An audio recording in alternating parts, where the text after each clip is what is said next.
Welcome back to Mr. Keeyzoscorner.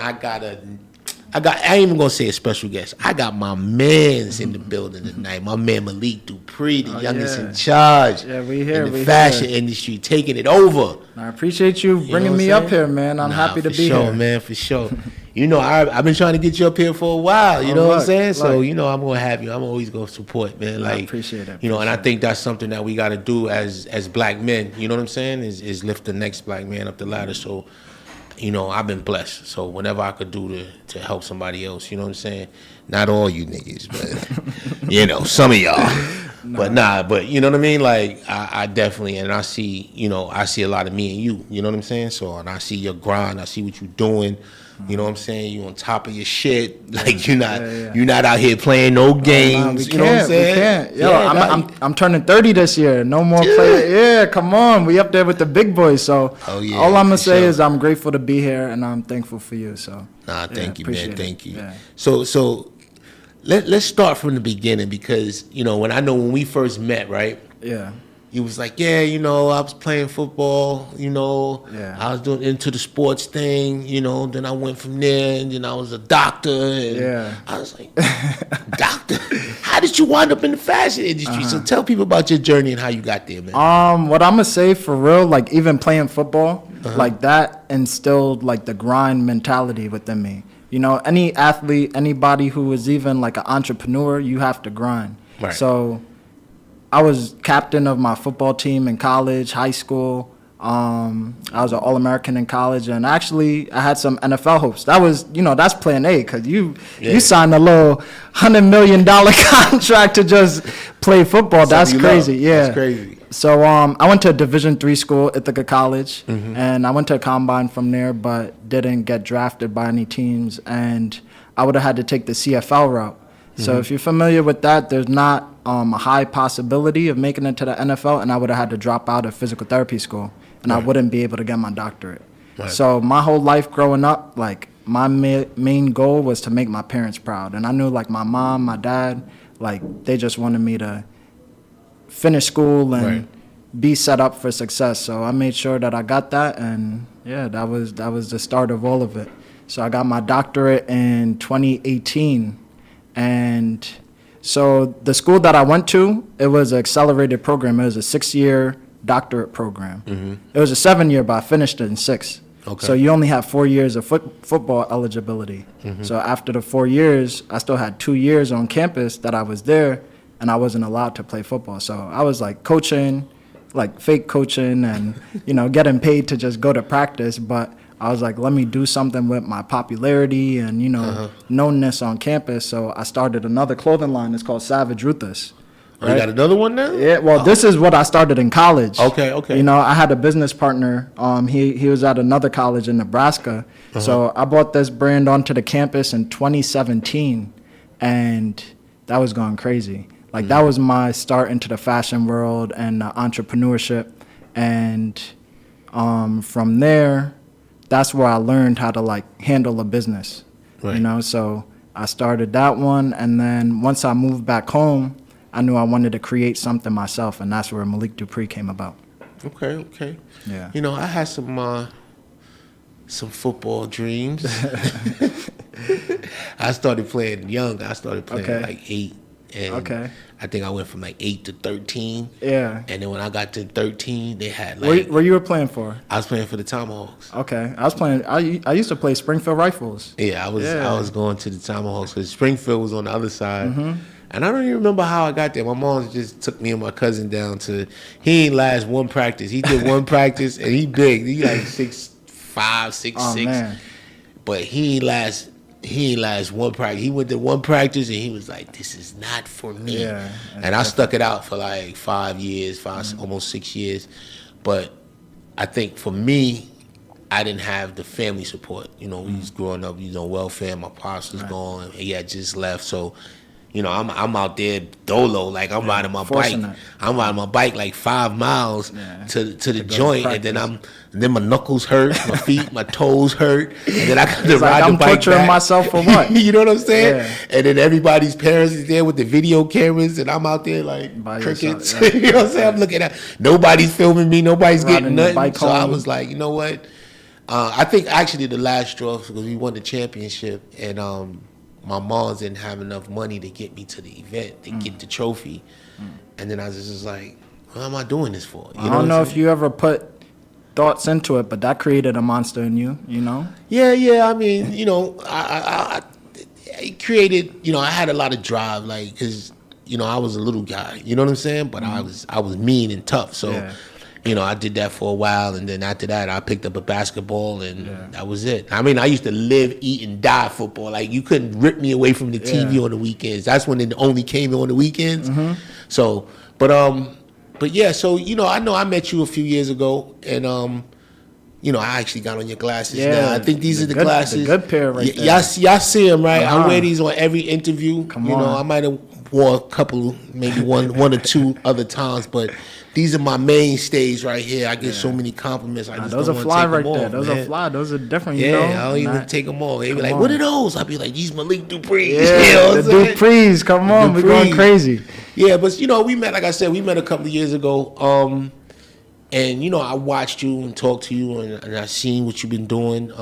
I even popped up at your store and did an interview with K. You've been a few times, actually. Oh yeah. No, I got a couple of things. That support means a lot. I definitely support you. I bought some glasses. I got a bunch of glasses in the case. Like we definitely not one, multiple. Yeah. So, but how hard was it for you to jump in the industry? Because I know for a lot of people, their problem is capital, right? That's the number one thing. But, when I've watched you kind of navigate through this shit, like, you seem to have a firm grip on what you want to do, how you want to do it.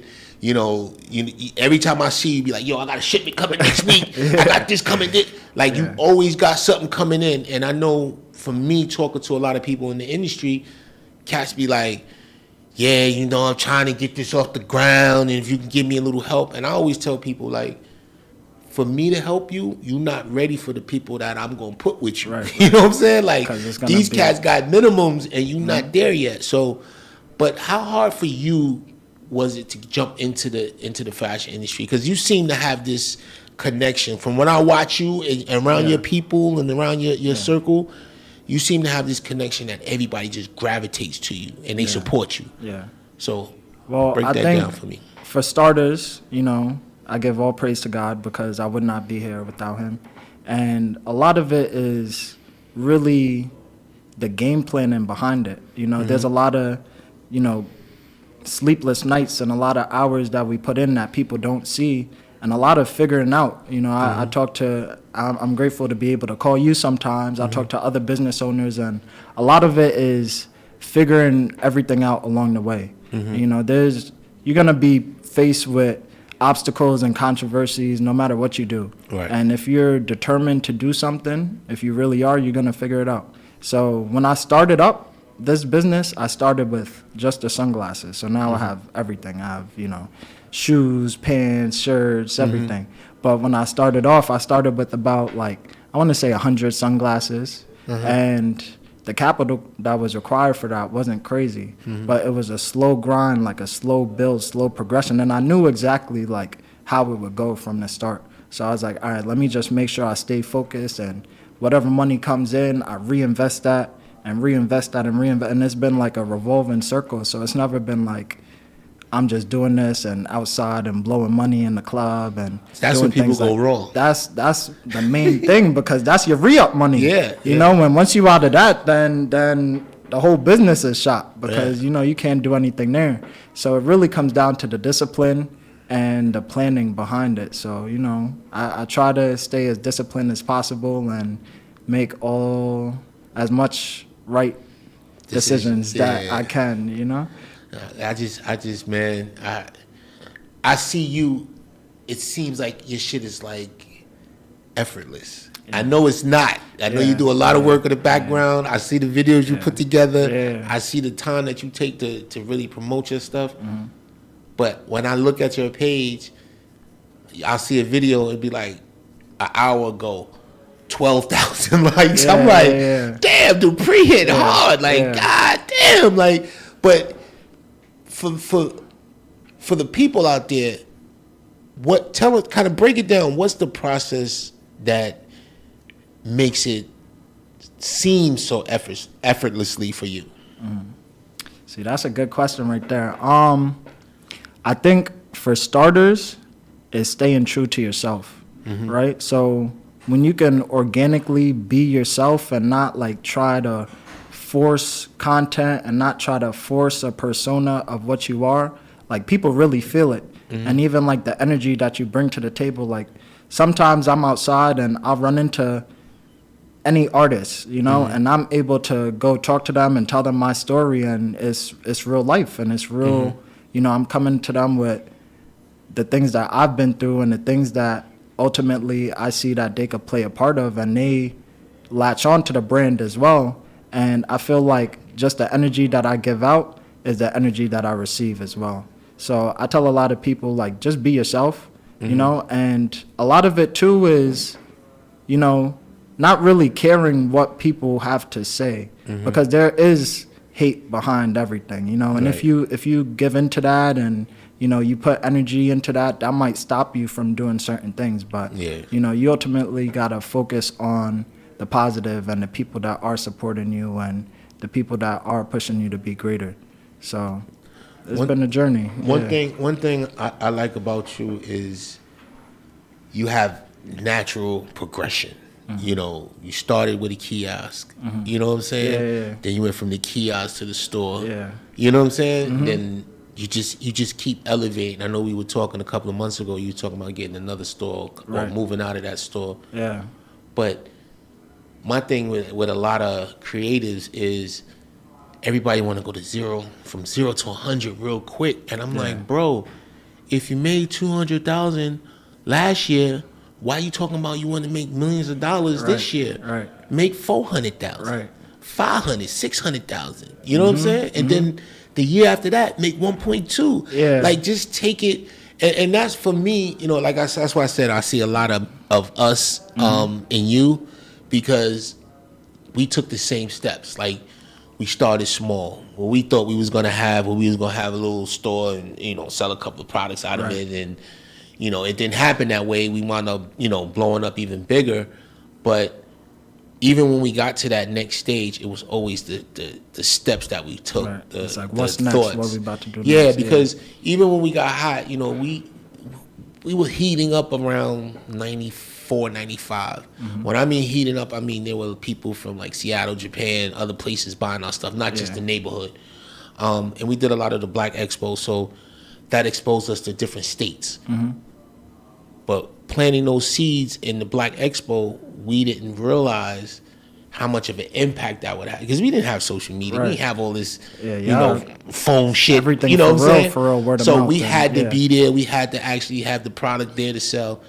So for us, it was like, let's just take these natural steps to get to the next point. And then when we did get on, it was like, okay, we're going to do this type of ad or that type of ad. And then when we started seeing, because we were making so much money and we were so hot that was the first name off of anybody's lip. The store owners, hey, you got FUBU? Where's FUBU at? I'm looking for FUBU. And other brands is like, yo, why they not looking for us? Like, but then when they saw how hot we were getting, they were like, okay, well, we could just mimic FUBU. You know, this is what they're doing and this type of ad they're doing. And we were like, you know, and back then it would take months. It would take at least 90 days for you to see an ad in the paper, in a magazine. Now, click of a button, right? But for us, once we saw the ad come out, then next maybe, you know, the next company might have had his on another schedule, where his would have came out the following month. And it was like the same type of ad. And we were like, oh man, they biting. Like, come on, like, you know, we trying to be, you know, exactly where it came from. So then we were like, you know what?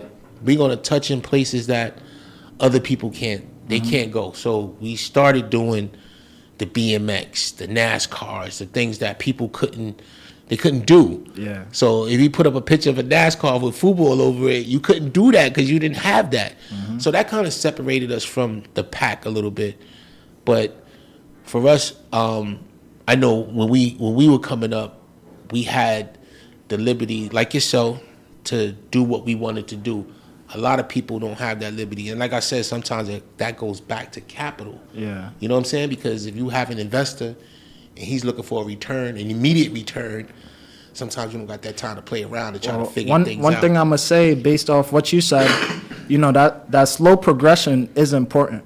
Yeah. Because what I'm trying to build and what you have built is like a brand that has a lifelong story and a legacy to it. And it's not like we're trying to get rich overnight. Yeah. When we understand the steps that it does take along the way. There are brands that blow up within a year and, that might be great, but you want to look at the longevity of those because are those brands lasting 30 years? Yeah. Are those brands doing millions past whatever their prime spot is? So, I'm grateful to be able to see the growth along the way because it kind of shows a trend of the places that we want to be. And, talking about people biting off the stuff that you was doing, that's always going to be there. And it's just staying one step ahead of the game. Because even when that was happening, I bet you guys are probably working on the next thing that, you were saying, that they can't even keep up with. We was doing so much stuff, man. It wasn't even funny. Yeah. I did want to touch on something, which said something. What was it? Anyway, we'll get back to that. So, I know you said you was trying to move to the city, and I know you're in Roosevelt Field now, but you're trying to move to the city. How's that going? So it's going pretty well. I'm hoping by, definitely this year. Okay. I'm waiting for a few pieces to connect, and then we there. You still gonna be in Long Island, or you gonna shut that down? Well, me personally, I'm gonna be in the city. I'm gonna see if it makes sense to have both. Okay. Because ultimately, this is how I look at the story, and it's all about the story, right? I say I'm from Long Island, even though I was born in Queens. I moved to Long Island in 7th grade. So those are the years that are important when you're in high school. That's when stuff is happening and whatever. So, I'm locally from Long Island, came back after I went to college. I was the youngest person ever to open a store in Long Island. And in that mall, Roosevelt Field Mall, it's like top 10 biggest mall in the country. Right. So that was major at the time. But even me doing that, like, my goals are insane, so like, I think that's one thing that... Nah, we talk, you be telling me stuff, I be like, Malik, you sure? You like, yes, I see it. I know. I see it, I can feel it. Come on, the brand is, our motto is believe in your vision, so right. God bless you with a vision, and, you got to put in the work behind it, but he's not going to give you a vision that you're not able to reach. So that's the thing. I don't mean to cut you off, but that's the thing. A lot of people don't want to put in the work. No, right? And when I say they don't want to put in the work, right? When I say they don't want to put in the work, they want to do as less as possible to achieve the maximum return. And I'm like, bro, you got to put in the work. Yeah. Like, I'm in here 8 o'clock, sometimes 7:30 every morning. People just rolling out of their bed. And I'm like, I'm here like this. And they say, yo, you the boss, man. Why you gotta be here? One quote that resonated to me was something. It was like, you got to go hard because nobody's coming to save you, right? Nobody. So, like, whatever level you aspire to be, you're the one that's going to have to do the work to get there. Like, nobody's just going to come and be like, oh, here, we're giving you all of this, and you did that, and now it's over. Nah, even when you get to the top, you got to put in more work, to stay there. Yeah. Look, I've been doing this 32 years, bro. Yeah. And that's a blessing, It's a blessing. It's something that is actually unheard of in our community. You hear that from different brands like Tommy Hilfiger or Polo, right. or some of those other lines that's been around for decades. But you don't really hear that about us in the urban community. And I hate that urban word because we all over the place. So it's really not the urban community, but in our community.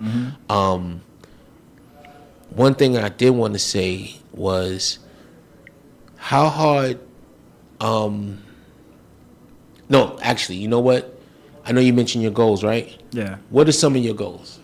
All right. So, right now I do have this store in Roosevelt Field Mall. So, next goal is to open a store in Soho. And that's ultimately, I feel like that's really when we start a whole new chapter. The game changes because everything that I've done so far is just going to be elevated to another level once I'm in Soho, the heart of the city, because even getting artists out to Long Island and celebrities and just the average customer, like Long Island is cool, but it's a little deep, and I understand that. It's a lot of deep. It's funny because you say that because, like, when I was opening up the studio here, people were like, "Yo, you want to open it in Jersey?" I seen some spots in Jersey, and I'm like, nah. They was like, "Oh, how about Brooklyn?" And I was like, "No, we have to be in the city because everything happens in the city." Yeah, I'm telling a few people about the plans, and they're like, "Oh, you should think about Brooklyn. Brooklyn is growing," or Astoria. I'm like, nah. I have to be in Soho. I have to be where Supreme is. I have to be where Kith is. Yeah. If the biggest thing I tell people, because I help people with their brands as well, is don't treat your small business like a small business. Right. So if you ultimately want to be the level of, let's say, Supreme as a brand or FUBU as a brand, like, you have to do the things that they did. You can't think small. Yeah. So I got these bags. You see these bags? That's why I wear these shades. Cause these my money bags. I call these my money bags. You dig? Those are trophies right there. Exactly. Because there was times where, bro, I remember for like 2 years, and I want to say probably between like 97 and 99, right? We got on in 96. Once we got on and, things started rolling, we started making a lot of money. But I want to say it really got like the end of 97 to probably the end of 99, 2000, we were going so hard. Like, we would literally, a week for us was like Monday, Tuesday, Wednesday, Thursday, Friday, Saturday, Sunday out of town. Yeah. We come back, we might not go away, until that next Friday, but it was like every week we were out of town. And that was required, It was required. Like I said, we didn't have social media. We had to be there. We had to physically be there. And I think what connected us with the people so much is that they saw us. We were down to earth. We were giving back to the community, so that was something that everyone loved. And then we were doing like these hella parties, man. We were doing like, we would go to a club. What kind of parties you was doing? Because this type of era, we got to be careful what type of parties you have. Oh, we was doing FUBU parties. Our parties was legit. You know what I'm saying? It wasn't no funny business, man. But it and I don't even want to say, like, before we started doing the parties, we would go to an event, right? So say we would go to Super Bowl, right? We would go to Super Bowl, do an event at Super Bowl, and then when you came there, it was free drinks all night.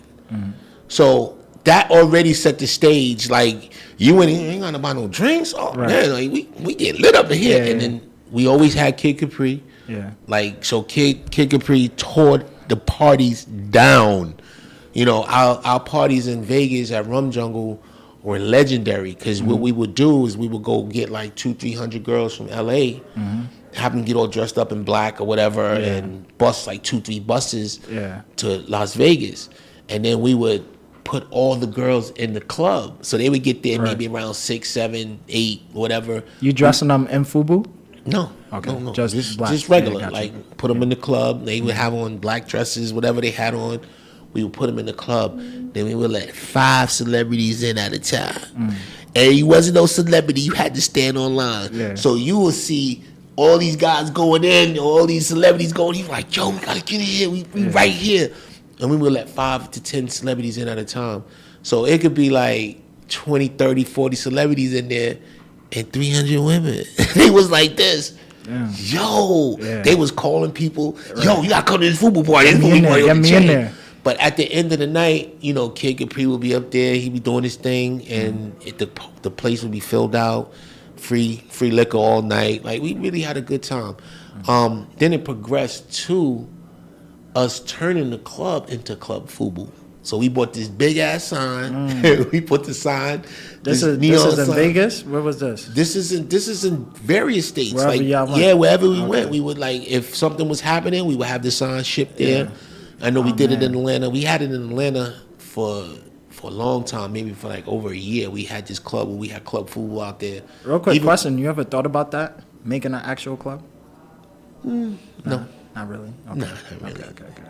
I know a lot of people that are in the business, but they're like super stressed out. There's a lot of stuff that go into it, crazy. and a lot of times, you know what it is like, and I tell a lot of designers this as well. You kind of have to focus sometimes on one thing at a time, even though you have aspirations to do all of this other stuff. That stuff can be on the on the board. You know what I'm saying? Right. But when you got something like I give you a prime example. I was helping running the brand, and then I was doing this at the same time.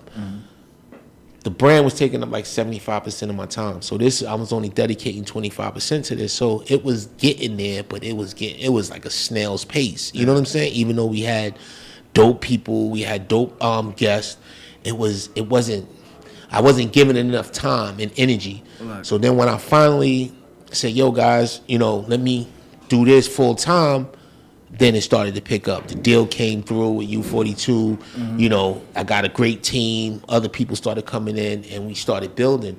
So sometimes I tell people, like, just kind of focus. And I don't want to kill anybody's dreams, but just focus on something that you can concentrate 100% on. Because you know what? If you give it 100%, it's gonna give you 100%. Look, I'm gonna tell you, I had my doctorate before. You know, and all of this didn't take off until I focused 100% on this, because I was doing both. Yeah. I was working in the city. I was actually working at 2 physical therapy locations. I was leaving my house at 6 a.m, getting on the train, and I had patients at 7 a.m. I could not be late. I never missed the train, not one time. But I'm running to the train. I'm running, and I was from like 7 to 3, and another location from 4 to 8, and then working on my brand after that. So actually, one of the biggest blessings that happened to me was COVID.